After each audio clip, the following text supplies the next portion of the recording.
Welcome! In front of me is a Motorola Razr 50 Ultra, and today I'll show you how you can boot this device into safe mode. So to get started, we want to select our boot options, so you can do so by swiping down twice from the top of your screen and then selecting this power button right here.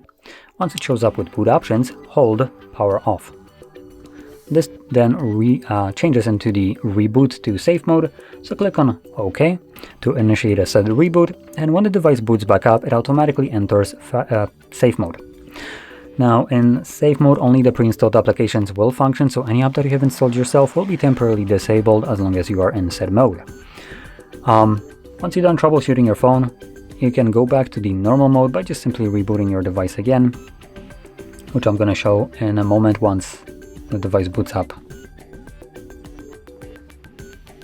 So you can see in this mode, widgets will not work, and also applications that won't work are gonna look like this, so monochrome and semi-transparent.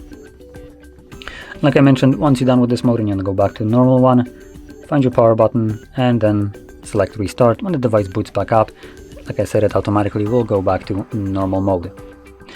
So with that being said, if you found this very helpful, don't forget to hit like, subscribe, and thanks for watching.